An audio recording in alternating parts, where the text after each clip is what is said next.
Tenemos la presentación de Wilmer Rey. Él es postdoctorante de la CECITI, o como se pronuncie, con estancia en el IPS de la UNAM y profesor de asignatura en la ENES UNAM Unidad Mérida. Cuenta con un doctorado en Ingeniería Civil por la UNAM.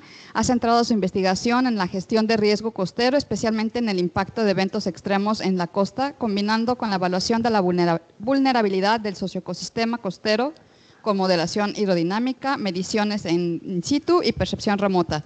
Es miembro del SNI desde el 2019 y actualmente es nivel 1. Autor o coautor de 10 artículos en revistas indexadas internacionales. Revisor en revistas indexadas internacionales también y ha participado en congresos científicos como ponente. Profesor de 6 cursos desde el 2021.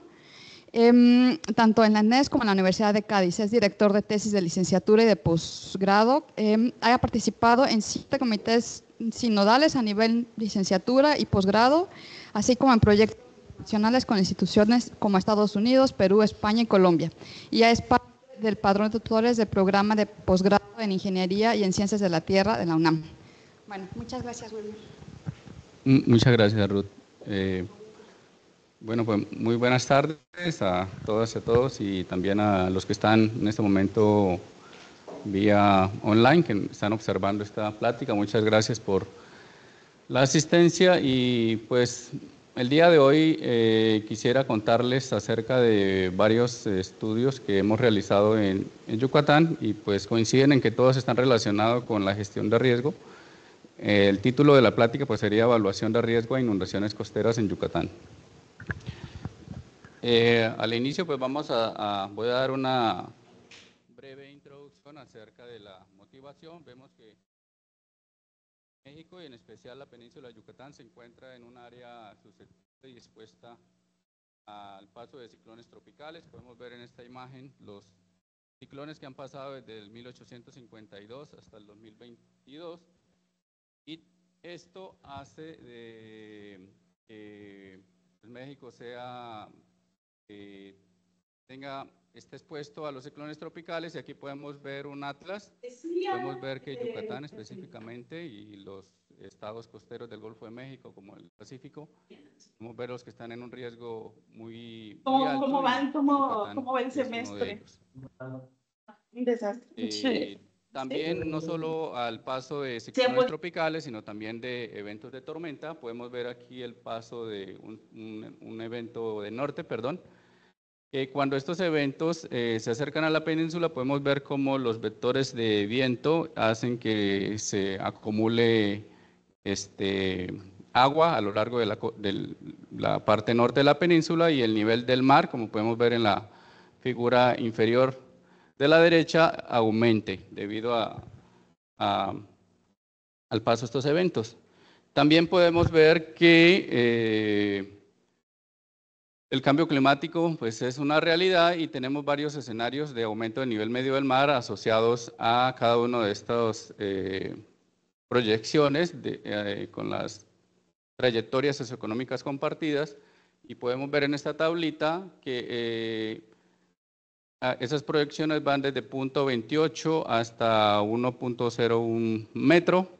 Los valores que están en rojo indican el valor medio y los rangos. El valor menor es el percentil 17 y el mayor es el percentil 83.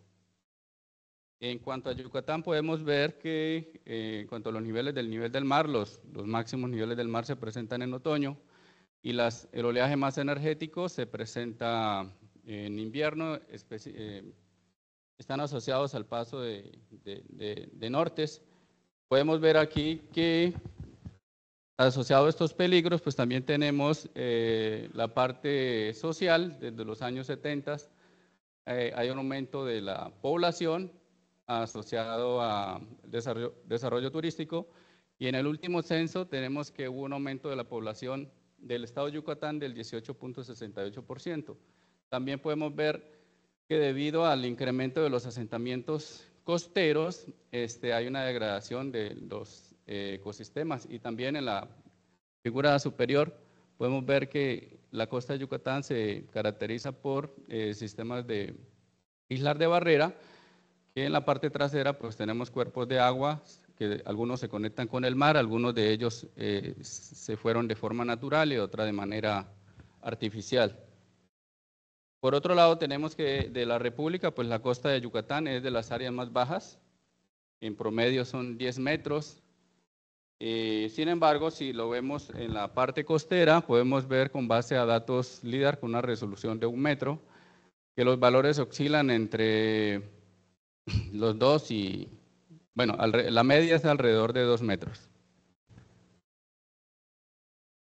Debido pues, a esta vulnerabilidad, tanto física como social, pues cada vez que los eventos de tormenta pasan por esta área, suceden desastres, tales como los que podemos ver en estas figuras, donde el paso del huracán Vilma, el cual generó daños significativos.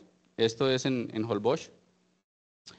Y en cuanto a eso, quisiera primero dar algunas definiciones que igual ya son de uso común, sin embargo, pues suelen diferir de un área de estudio a otra, entre ellos los peligros. En este caso, los peligros pues son fenómenos que generan daño, tal como los eventos de tormenta, en este caso, cada vez que estos eventos pasan, generan daños. Pero estos daños pues, no dependen únicamente de la intensidad o la frecuencia de los eventos, sino también de la vulnerabilidad. En las vulnerabilidades tenemos vulnerabilidades físicas, sociales, económicas, ambientales, culturales. Y pues esto es lo que hace que el desastre sea mayor o menor. Si hablamos dentro de las dimensiones de la vulnerabilidad social, por ejemplo, perdón que se pasó sola, pues esta tiene que ver con las características socioeconómicas de la población y también con la percepción social de riesgo, que más adelante vamos a ver. Y aquí está esta formulita en la cual se relaciona la resiliencia con la vulnerabilidad. Tenemos que la vulnerabilidad es igual al producto de la exposición por la susceptibilidad, donde la exposición hace referencia a los elementos expuestos, tales como la infraestructura costera, la población. La susceptibilidad hace relación con el grado de daño y la resiliencia, pues es el opuesto a la vulnerabilidad, pues la resiliencia sería la habilidad para resistir, absorber, acomodarse, adaptarse, transformarse, recuperarse de efectos de un peligro de manera oportuna y eficiente. Entonces podemos ver que si queremos disminuir la vulnerabilidad, pues tenemos que trabajar en cómo aumentar la resiliencia. Y en cuanto a la percepción social de riesgo, como les comenté anteriormente, hace parte de la vulnerabilidad social. En sí, ¿en qué consiste la percepción social de riesgo? Pues en cómo me percibo en el ambiente en que yo vivo. Y esta percepción son las que nos orientan en el comportamiento de las personas, en las acciones de prevención y capacidad de respuesta. Por ejemplo, podemos ver en la imagen las famosas compras de pánico cuando los ciclones tropicales se están acercando a la península. Vemos como pues ya estamos adaptados de que cada vez que vemos que un ciclón se está acercando, pues llenamos todos los supermercados y pues esto hace parte de la percepción que tenemos nosotros. Entonces, en términos generales, cuanto mayor es la percepción de riesgo, menor va a ser la vulnerabilidad. Si, por ejemplo, no estuviéramos conscientes del peligro, pues nuestra percepción es muy baja y nuestra vulnerabilidad se incrementaría. Entonces, pues es muy importante el evaluar la percepción social de riesgo para disminuir la vulnerabilidad. Entonces, ya explicados estos conceptos, tenemos que, por un lado tenemos el peligro y por la otra la vulnerabilidad y donde hay esa intercepción entre los dos, es lo que le vamos a denominar el riesgo. Si uno de estos dos no existe, pues el riesgo no existe. Y también tenemos que este riesgo se puede repetir y reconstruir. Sucede un evento, viene un ciclón, genera un desastre, pues ya ese riesgo se convirtió en un daño y otra vez se reconstruye y quedaremos expuestos a un nuevo riesgo por un nuevo evento que vaya a ocurrir, ¿no? Entonces, pues este riesgo no depende únicamente de la intensidad, como ya lo había dicho, sino también del grado de vulnerabilidad del sistema. En cuanto a la caracterización del peligro, quisiera comentar un poco. Este es, por ejemplo, tenemos un ciclón tropical, podemos ver que en el ojo la presión disminuye, hay una cierta elevación, y los vientos están ejerciendo, interactuando con la superficie y están apilando agua hacia la costa. Entonces, sin embargo, podemos ver que el efecto de la presión es tan solo como el 5% del total. En realidad es el viento quien más va a afectar a la generación de esta marea de tormenta. Entonces, esta marea de tormenta es la sobrelevación del nivel del mar arriba de la predicción de marea astronómica. La marea astronómica es en color azul y el color rojo es la marea de tormenta.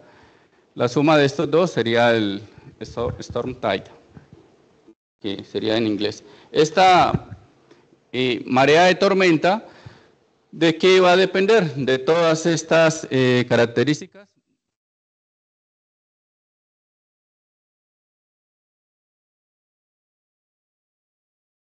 Han estudiado estos temas, pues la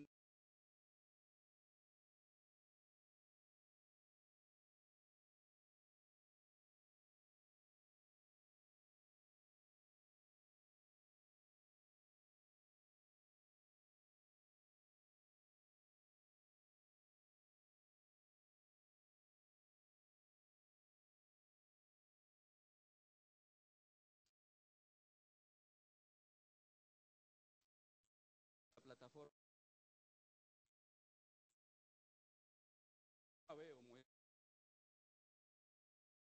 caso, por ejemplo, podemos, el primer caso es el superior, ver que se puede generar una mayor sobrelevación del nivel del mar por marea de tormenta que por el run-up del oleaje, que ahorita vamos a comentar un poco, y lo opuesto sucedería en el panel inferior. Además de esa marea de tormenta, sabemos que todo esto sucede en conjunto, también van las olas, que las olas van encima de la marea de tormenta, y también sabemos que cuando estas olas se aproximan a la costa, rompen y debido a una deriva también hay una acumulación del nivel del agua, como podemos ver en la imagen inferior.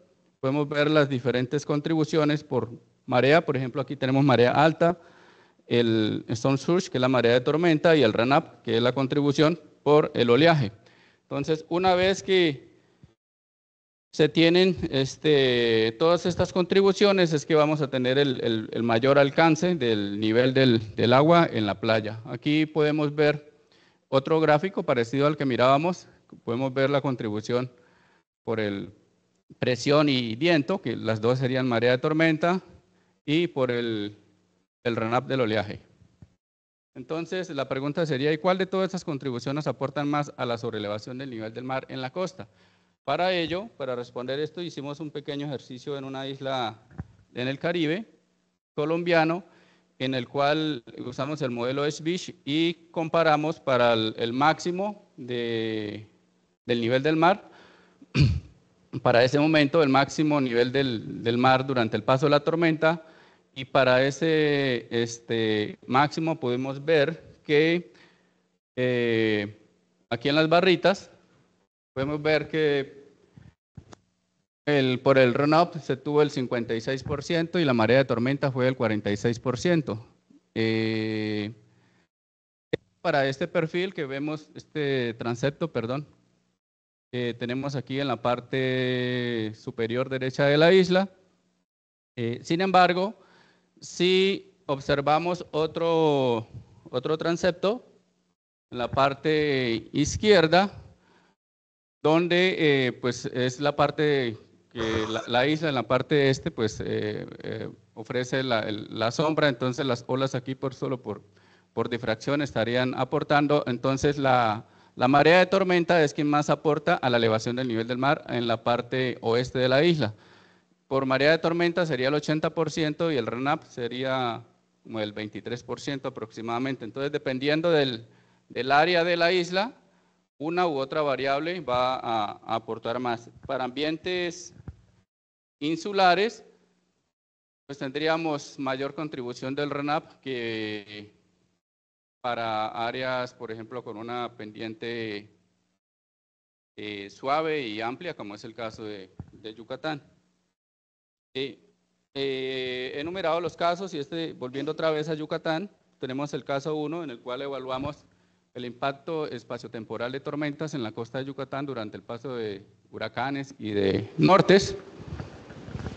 Este estudio lo realizamos en el 2020, si no estoy mal, y ahí, otra vez, recordando un poco sobre las diferentes contribuciones, tenemos contribuciones por marea de tormenta, por la combinación de la marea de tormenta en el panel central, que es la marea de tormenta más la marea astronómica, y a la derecha tenemos la contribución por el run-up del oleaje, y esos serían los máximos niveles que podemos obtener durante el paso de una tormenta. Si estos niveles los comparamos con las características físicas de una duna, por ejemplo, podemos tener el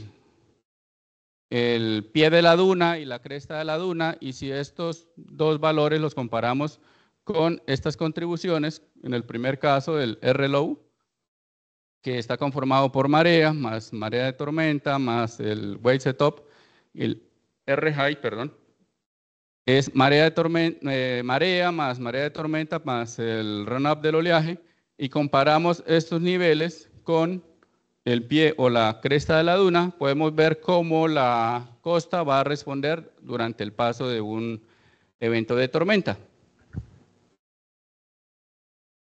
En este caso, entonces, hicimos la modelación hidrodinámica y el run-up lo estimamos con base a una parametrización que podemos ver aquí, de Senecal. Se me había olvidado quién la había hecho.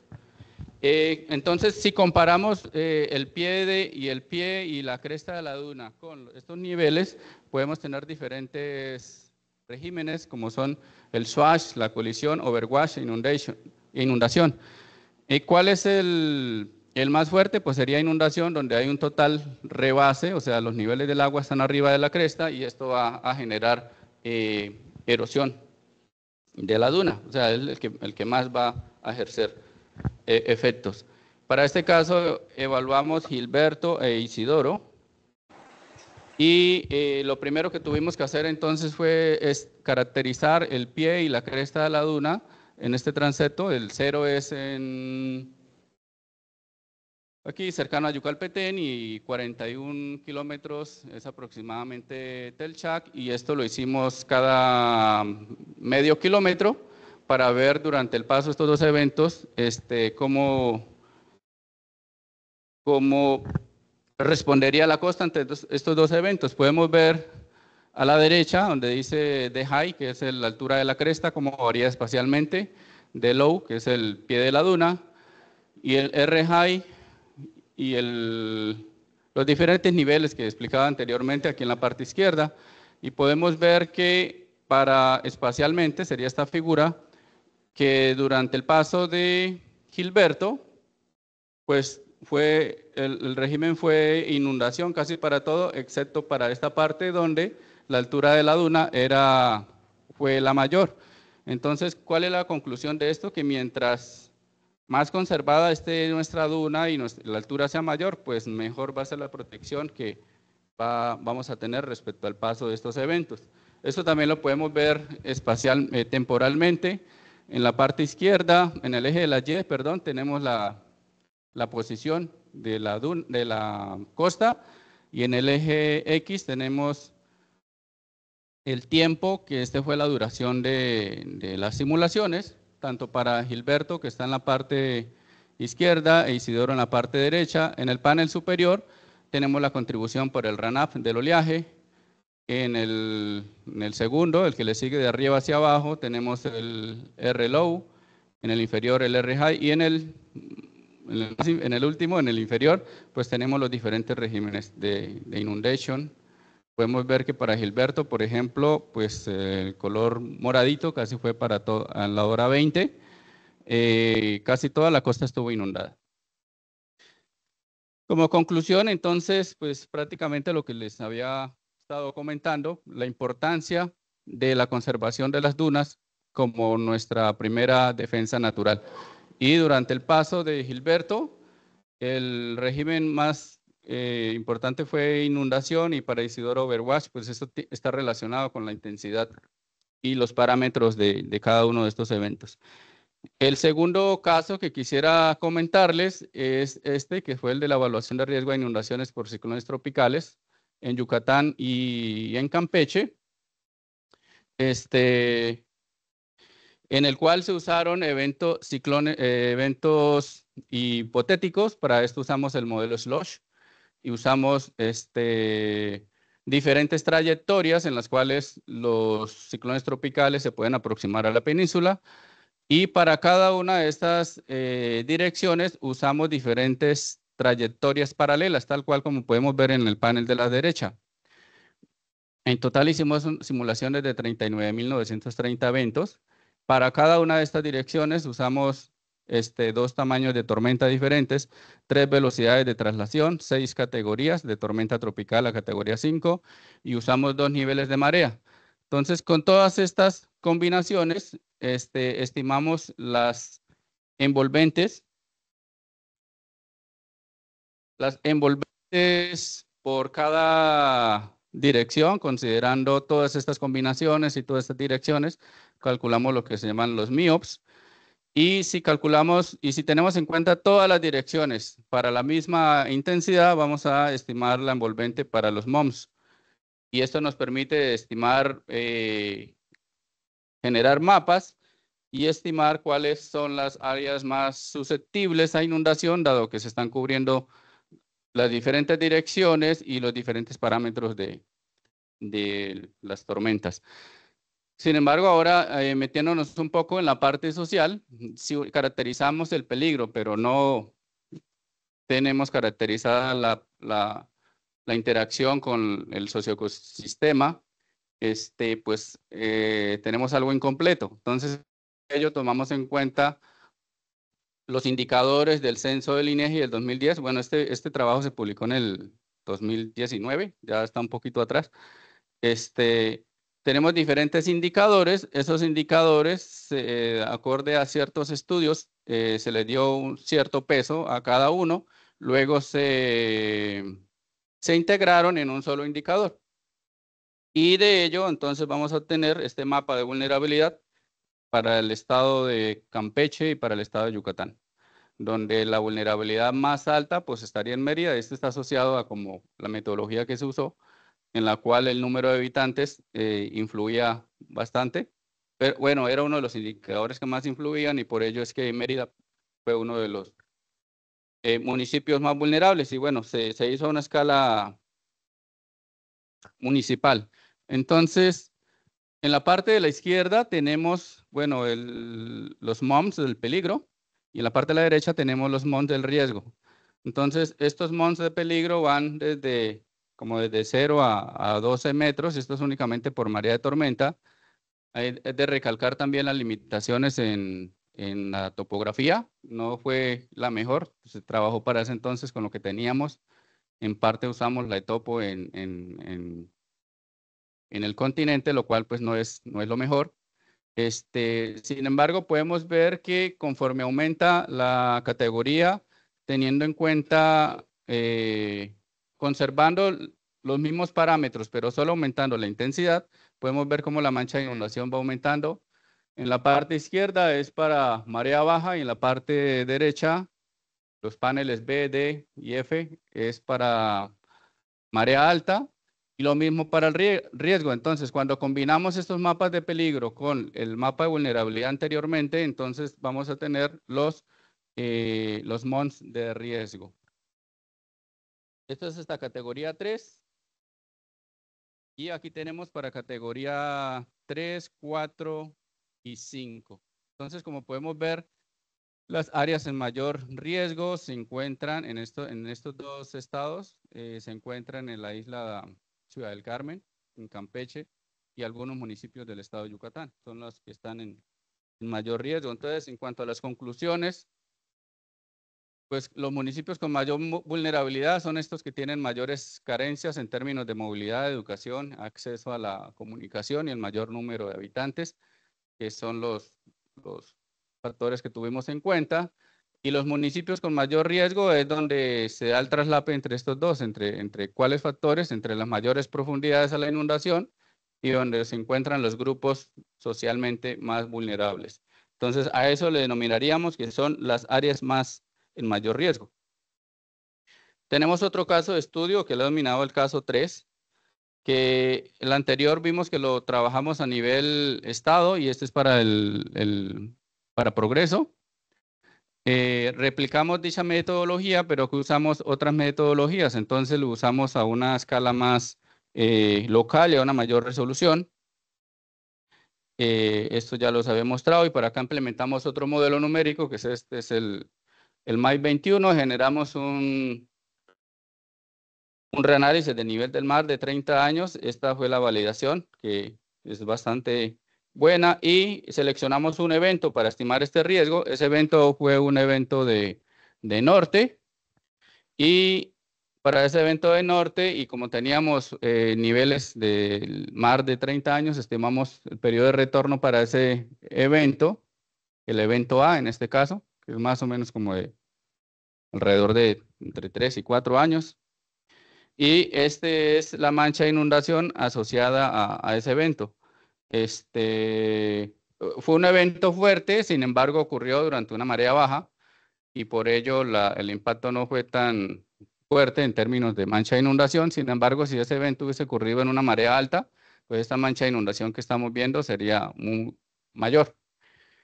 Entonces aquí tenemos caracterizado el peligro de la inundación por ese norte, que más adelante les voy a mostrar la mancha de inundación para este mismo poblado, pero por aumento del nivel medio del mar, y vamos a ver que es más o menos similar. Esta áreas donde está el círculo negro, es de las más susceptibles, y en cuanto a la vulnerabilidad, aquí usamos la vulnerabilidad del CENAPRED, los cuales ellos conciben la vulnerabilidad en términos económicos, podríamos decir. Para cada tipo de casa, lo primero que ellos hacen es identificar cuál es el tipo de casa. Y el tipo de casa, pues, está en función de cómo está construido. Ellos tienen 5 tipos de casa. Y esto que les estoy mostrando es la gráfica para el tipo de casa número 1, esta figura. Pues los valores de vulnerabilidad van entre 0 y 1.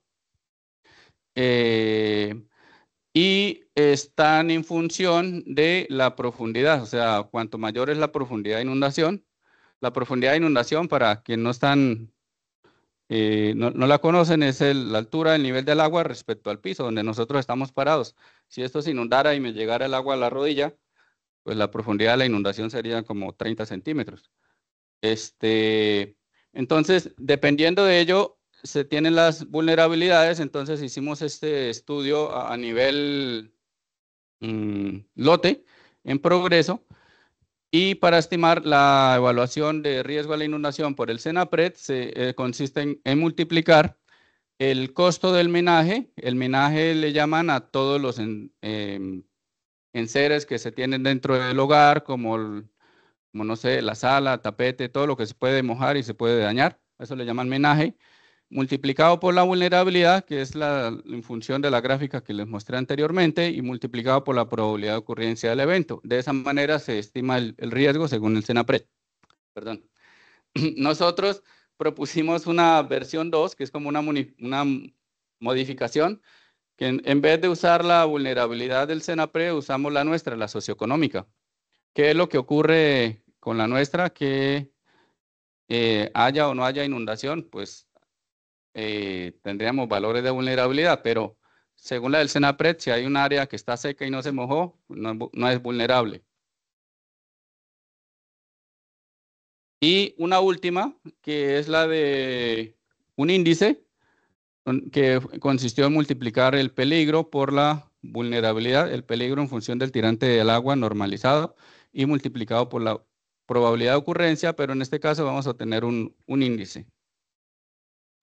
Aquí podemos comparar las dos vulnerabilidades. Esta es la misma que les mostré anteriormente para Campeche y Yucatán, pero aquí la hicimos únicamente para Progreso. Y en el panel superior tenemos la vulnerabilidad, pero usando la metodología del CENAPRED.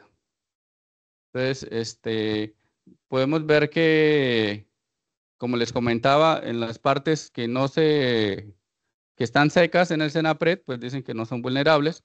Sin embargo, si lo vemos de un punto de vista socioeconómico, pues esta vulnerabilidad sí existe, se moje o no se moje el área. Si le enfocamos a esos dos círculos donde les puse, aquí les voy a mostrar el riesgo, que es considerando las formulitas que anteriormente les mostré. Vemos que, y este riesgo, ¿cuáles son las unidades de riesgo del Senapred? Es en pesos, pero en este caso, como el artículo publicamos en inglés, pues convertimos esto a dólares. Estos son dólares para el año en que se publicó el artículo, que fue como en el 2021. Entonces, usando la metodología del Senapred, si sumamos el riesgo, es decir, agarramos lote por lote y luego hacemos la sumatoria, tendríamos 16.266 pesos, mientras que usando la otra metodología, aumentaríamos a 223.000. Y con la inferior, la metodología que nosotros propusimos también, tendríamos diferentes categorías de riesgo. ¿Cuál es la conclusión de este caso 3? Pues que se propone realizar una selección previa a la metodología a emplear y debe estar en función de los objetivos e intereses específicos del estudio. La del Senapred es más para un punto de vista económico y nosotros la metodología que le llamamos free es más para evaluarlo desde un punto de vista social y la Senapred versión 2 es para un enfoque socioeconómico que combina aspectos del Senapred y aspectos de la otra metodología llamada free. Avanzamos para mencionarles el caso 4 y caso 5 y ya con estos terminamos. Este es de un artículo que tenemos ya fue aceptado, ya está a punto de ser publicado y se llama Evaluación del impacto en las inundaciones costeras a lo largo del norte de la península de Yucatán asociadas al aumento del nivel medio del mar bajo diferentes trayectorias socioeconómicas compartidas. A la par se está trabajando en otro artículo que está en preparación con colegas de la ENES y con la doctora Carolina de la Universidad de Florida, y es sobre la percepción social de riesgo y estrategias de adaptación ante fenómenos hidrometeorológicos en la localidad costera de Progreso. Estamos trabajando, pero le voy a presentar algunos avances preliminares. Podemos ver en cuanto al artículo que está en revisión, se hizo para toda la costa, pero enfocamos el análisis en estos 4 poblados, del Chap, Progreso, Cisal, Celestún. Y queremos ver, evaluar o, primero que todo, estimar las áreas susceptibles para diferentes escenarios, los cuales son estos. Evaluamos 3 escenarios, el SSP 1, 2.6, el 245 y el 585. Y hicimos 6 simulaciones, usamos los valores, los rangos, el menor y el mayor. Por ejemplo, para el 2.6 usamos una simulación con 0.32 metros, sí, 32 centímetros y otra con 62. Y además, también en la modelación tuvimos en cuenta este aumento en el medio del mar, pero también una marea alta. Entonces, si tenemos en cuenta los valores asociados al aumento del nivel del medio del mar para el percentil 17, estas serían las áreas. Bueno, por cierto, les voy a presentar solo Progreso por cuestiones de tiempo.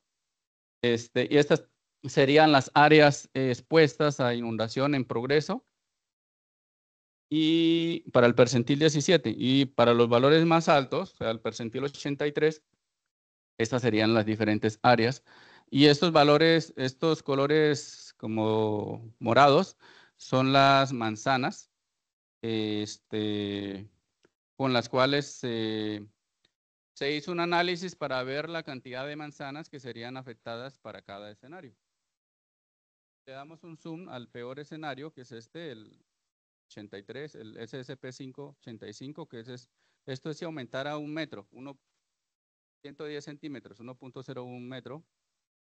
Y si le damos un zoom, es lo que vemos en la parte derecha. Y ahora, ya no sé si tuve chance de ponerlo acá. Creo que no. Los porcentajes de las áreas afectadas.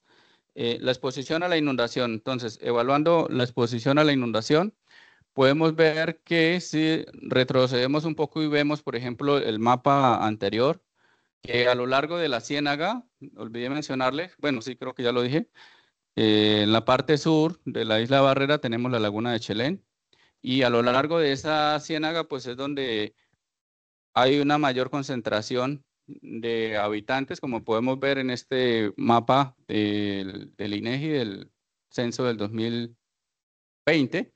Podemos ver que la densidad de población a lo largo de la ciénaga es de las mayores, y esto aunado a que son las áreas donde más se va a inundar, pues esto hace que aumente el riesgo. Estas áreas, de hecho, ahora que estuvimos haciendo las entrevistas, nos comentaban que en realidad esas manzanas más pegadas a la ciénaga son el resultado de un relleno que se hizo en los años 80.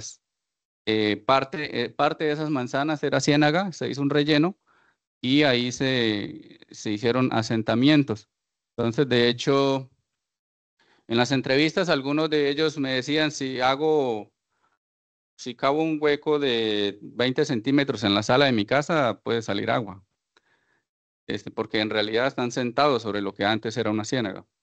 Entonces, ante ello, tenemos por este lado esto, lo de la población, y por otro lado, lo de la vegetación, lo de uso de suelo. Entonces, en el panel inferior, en el lado derecho, podemos ver cómo serían afectadas las diferentes categorías de uso de suelo al suceder este escenario, el peor escenario. Por último, entonces tenemos medidas de adaptación. ¿Qué medidas de adaptación se podrían colocar allí? Bien sea palafitos o algún tipo de dique, o elevar el nivel del terreno donde están las casas. También hicimos el ejercicio de ir con las comunidades y preguntarles, pues, cuál de todas estas medidas de adaptación eran de su preferencia.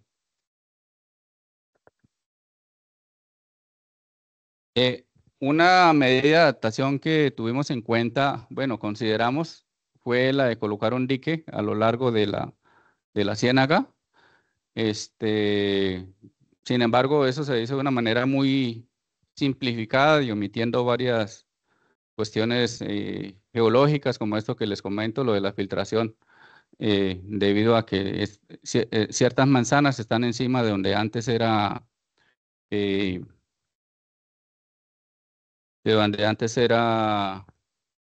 la ciénaga. Y podemos ver también hay un problema con el alcantarillado.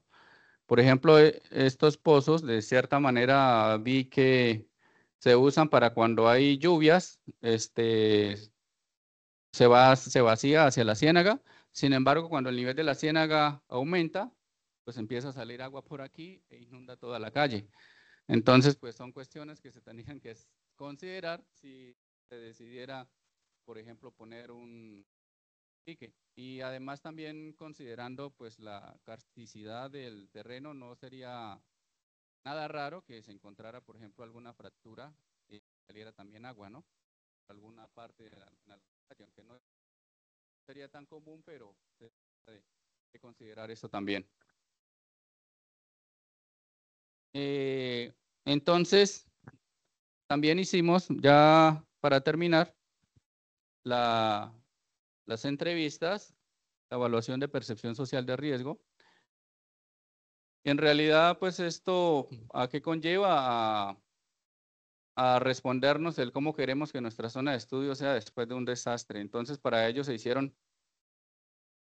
hizo encuestas a hogares, que fue con un instrumento para medir la vulnerabilidad social con el enfoque de percepción de riesgo.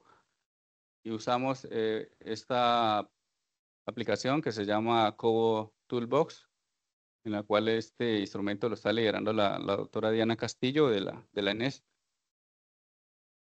Y aprovechamos estas entrevistas para preguntarle a los pobladores, bueno, ¿cuál de todas estas medidas de adaptación ustedes prefieren y por qué? Entonces vimos que dependiendo de la ubicación donde nosotros hacíamos la entrevista, la respuesta podría variar. Dividimos antes, esta diapositiva debí poderla antes, dividimos la zona en tres, una zona que le llamamos la zona más pegada a la ciénaga, la zona central que es la roja y la zona en color morado que es la más pegada hacia la playa. Esos puntitos es donde pasamos haciendo las entrevistas.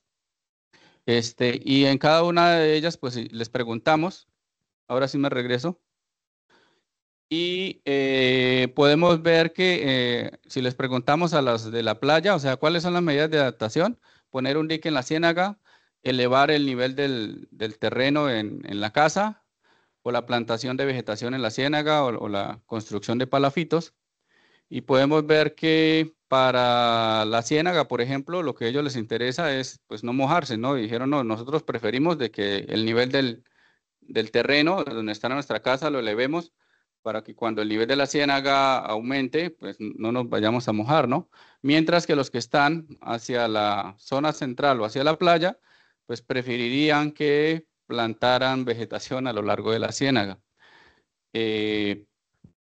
Entonces, de manera global, la mayoría de los entrevistados prefieren elevar el terreno donde está construida la casa como medida de adaptación. La segunda opción es aumentar la densidad del mangle en la ciénaga. Esto también nosotros usamos estos puntitos, para cada uno de estos puntitos calculamos la altura topográfica y la distancia a la ciénaga y al mar, porque creemos que la percepción va a cambiar dependiendo de estos dos factores.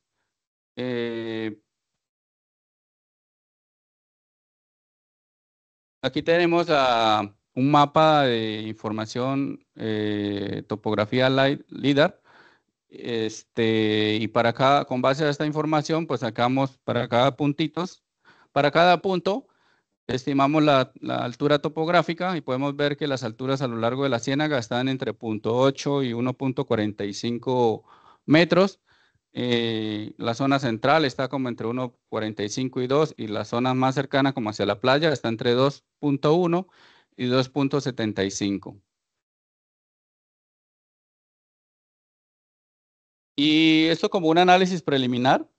Se tienen 15 ítems cuantitativos, 16 ítems cualitativos y 10 preguntas clasificatorias con datos socioeconómicos, y la idea es hacer un análisis de componentes principales para estimar la varianza de la información, y para ellos se están considerando estos factores. Esto lo está trabajando la doctora Diana, pero en sí, el factor 1 serían los daños percibidos y acciones preventivas. El factor 2 es la vulnerabilidad habitacional. 3, peligro por fenómenos hidrometeorológicos.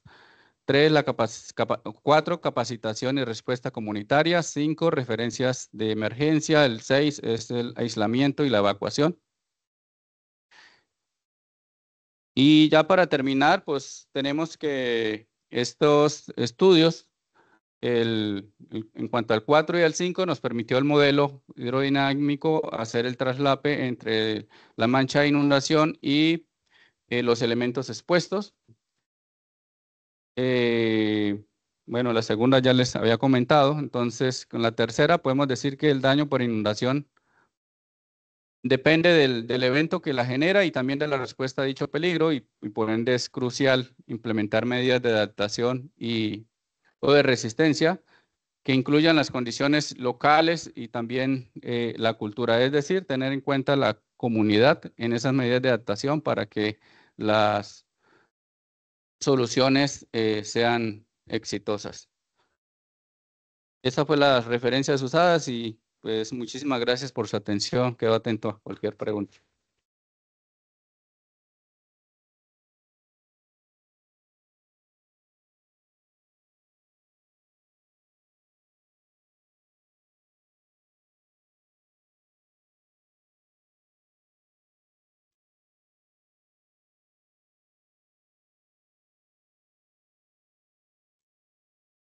Gracias, Wilmer.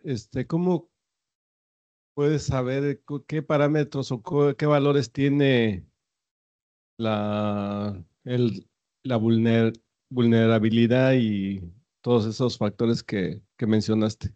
O sea, ¿cómo los miden? ¿Con las encuestas? Esto que estamos haciendo es para percepción social de riesgo, que hace parte de la vulnerabilidad. Como le comenté anteriormente, en los mapas que hicimos de vulnerabilidad socioeconómica, pues esos se hicieron con base a indicadores de la INEGI. Esos indicadores se normalizaron, a cada uno se le dio cierto peso y se sacó un solo índice.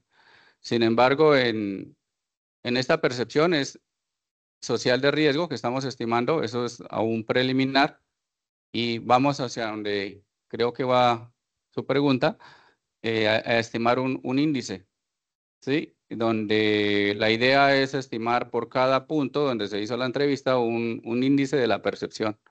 Eso aún es un estudio preliminar y pues la idea es llegar allá y ver cómo esa percepción pudiese variar dependiendo de la distancia a la ciénaga o de la altura topográfica. Como ya les comenté anteriormente, los que viven cerca de la ciénaga no tienen la misma percepción que los que viven en la playa.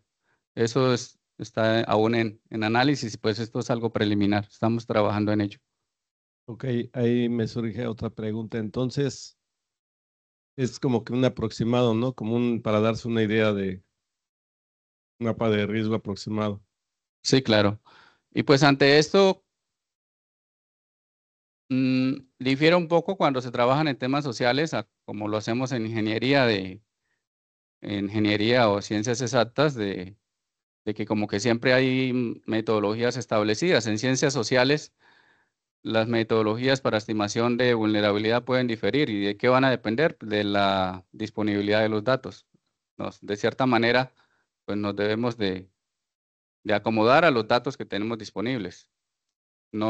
Y además a las condiciones locales, porque no el hecho de que hayan aplicado una metodología de vulnerabilidad, no sé, para Florida, las condiciones socioeconómicas ahora son diferentes a las de Progreso, por ejemplo. Entonces, esos aspectos hay que considerarlos para... Pero también dependerá de la persona a la que le pregunten en una misma zona, ¿no? Puede haber una persona que sea más vulnerable que otra económicamente. Claro, sí, Eso va a cambiar totalmente el resultado. claro, así es. Sí, depende de muchos factores y pues en sí, en este caso, recordemos que las preguntas fueron formuladas más que para caracterizar una vulnerabilidad socioeconómica, están más enfocadas más bien sobre medir la percepción social de riesgo, es decir, qué tanto es el nivel de concientización en la que estos habitantes viven en esta zona, o sea, qué tanto saben respecto al peligro que están expuestos, si sus casas son o no adecuadas para resistir ante un evento de tormenta y si están en disposición de evacuar durante el paso de un evento de tormenta, qué medidas de adaptación les gustaría tener y si estarían interesados, eso es otra pregunta, en alguna relocalización, moverlos a otro lugar. Algunos de ellos, eso es una de las preguntas y les preguntábamos pues a dónde les gustaría moverse. Dijo, pues si nos movemos hacia el este o al oeste, da igual porque las condiciones son muy similares, las alturas son más o menos iguales, tenemos cuerpos de agua. Dijo, quizás sería que me movieran hacia la parte central o más alta de Progreso o que nos den un terreno a una altura topográfica más alta, dijo, y eso sería en la vía hacia Mérida. Entonces, pues hacia allá va lo que estamos haciendo. Gracias, José, por la pregunta.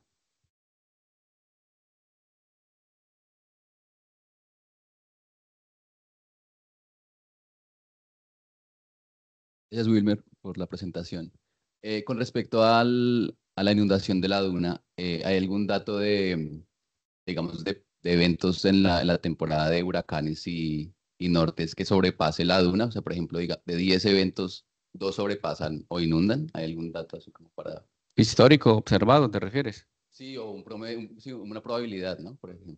Pues con base a mi experiencia, en lo que he vivido acá, me acuerdo de la turbonada, en la cual, pues alrededor de aquí del edificio donde estamos se inundó, pero no he vivido, Pero, por ejemplo, al año hay algún, o sea, los eventos, es probable que al menos un evento sobrepase la duna entre nortes y huracanes en toda la costa. con base a qué tan probable, Ujú.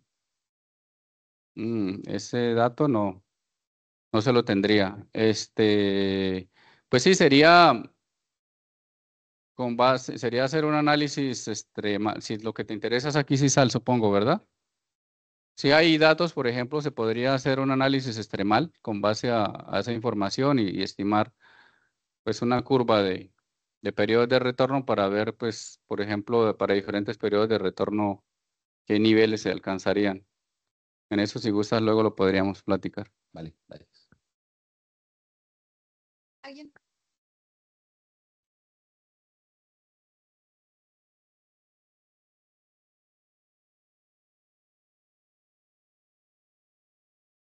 Tenemos una pregunta en línea de Miguel Ángel Valencia y es, ¿cómo se pondera desde lo cualitativo a lo cuantitativo para obtener valores a los parámetros de vulnerabilidad? Desde lo cuantitativo, Sí. sí,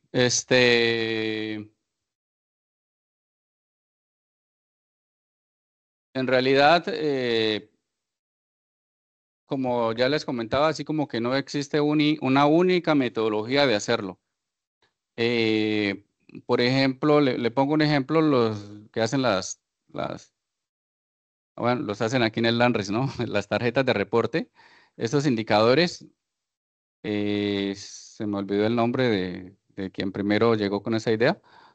Le pregunté acerca de qué tan viable era o no el darle pesos a ciertos indicadores y me respondió que lo mejor era que todos los indicadores que se tienen en cuenta se les dé el mismo peso porque podría ser subjetivo. Si se reúnen en un panel de expertos, sociólogos, económicos, economistas, ecólogos, pues cada uno de ellos, dependiendo de su área, va a decir, no, mi indicador es mejor y le voy a dar más peso que al tuyo. Entonces él me comentaba que para ello lo mejor era darle el mismo nivel de importancia a todos los indicadores y para de esa manera, perdón, sacar un solo indicador. En cuanto a la pregunta de Miguel, desde lo cuantitativo, pues lo cualitativo, perdón, con base a en este caso, si se refiere a lo expuesto, para la vulnerabilidad socioeconómica lo hicimos con base a datos del INEGI. Esos indicadores, lo primero que se hizo fue normalizar estos indicadores. Si estábamos analizando, por ejemplo, el de población, pues vimos en qué celda teníamos el mayor valor, el número de habitantes mayores, respecto a ese valor ponderábamos o normalizábamos. Luego, luego le dimos un peso, en este caso, que quizá no sea lo mejor, y luego lo mismo hicimos con todos los indicadores y de esta manera generamos un único indicador o un único índice de vulnerabilidad para esa celda en específico.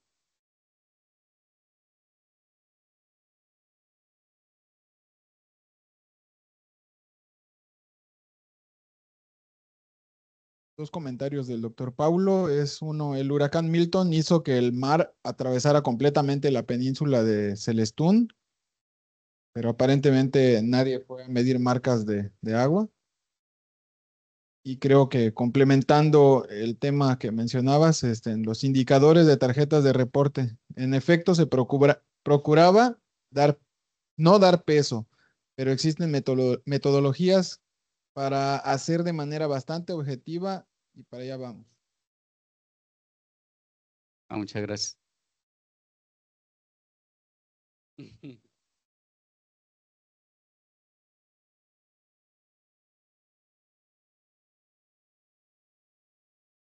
Gracias, Camilo.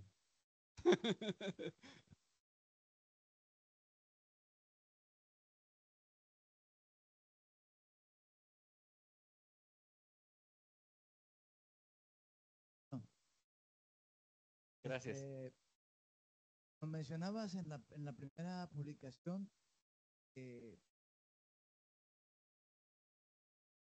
son como que, bueno, ayudan a hacer. Tú, ahora que manejas los índices de vulnerabilidad, estás contemplando también esos aspectos morfológicos para, no sé, ponderar o disminuir el riesgo, cosas así. Claro, sí, pues lo ideal es que hay diferentes dimensiones de la vulnerabilidad, como comentaba al principio, hay vulnerabilidad física, económica, social, cultural. Y pues hasta ahora de todas esas se ha usado la socioeconómica. Bueno, y también la física, que de cierta manera es considerada mediante la modelación numérica, porque ahí está involucrada, ¿no? Tanto la batimetría como la topografía. Pero sí, lo ideal, caminamos hacia allá, aún no se ha hecho, es el hecho de estimar una vulnerabilidad integral, la cual tenga en cuenta pues, las diferentes dimensiones de la misma. Pero no se ha hecho.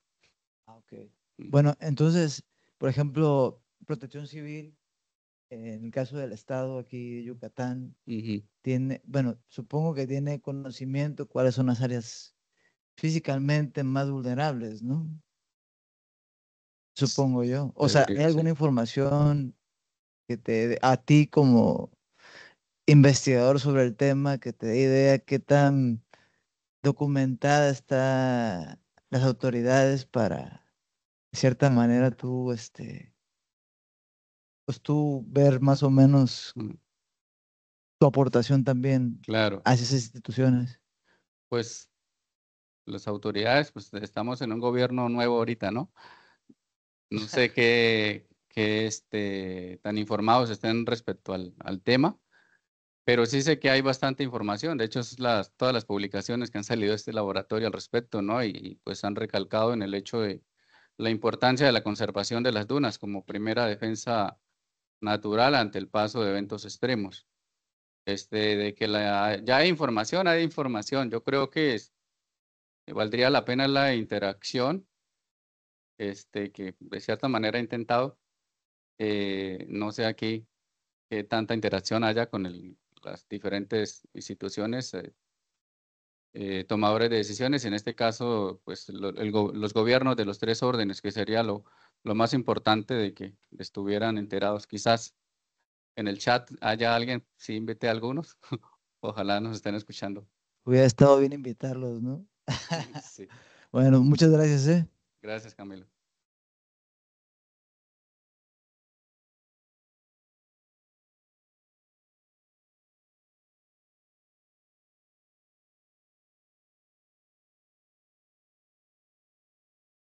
Gracias, Wilmer. Es un poco por el comentario que estabas haciendo esta semana pasada, en un simposio de un proyecto que tienen allá en el Instituto de Ingeniería, un poco enfocado en esto, ¿no? En las poblaciones a nivel local, y pues un poco haciendo compendio de lo que hacemos nosotros en el instituto y viendo las opiniones de estas diferentes entidades. Yo siento que sí hay una falta de transferencia de información entre lo que se hace aquí a nivel académico, que muchas veces a un nivel de detalle, que no se alcanza en la información que manejan entidades públicas, ¿no?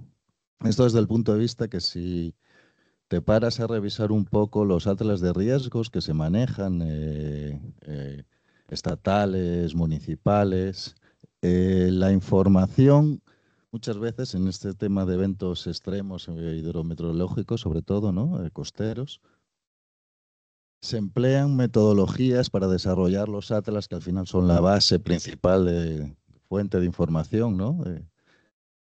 Usando metodologías pues, que son muy aproximadas, ¿no? Y, qué sé yo, la inundación por marea tormenta en base a ciclones tropicales se hace en base a información histórica, clima pasado, y empleando métodos aproximados de calcular la inundación sin modelar, ¿no?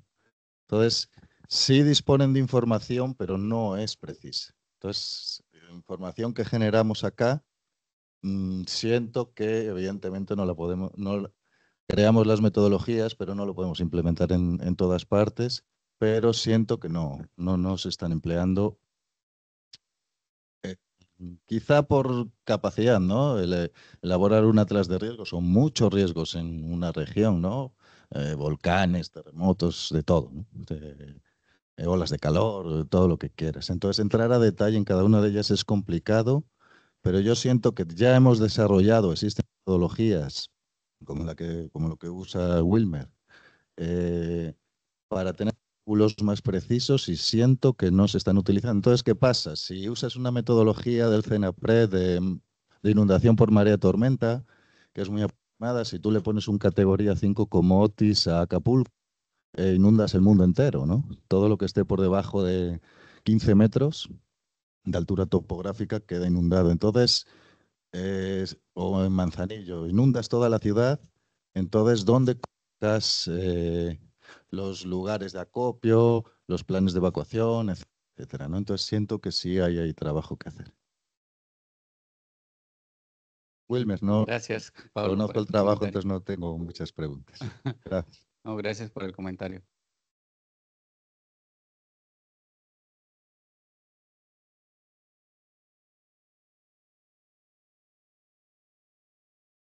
Gracias.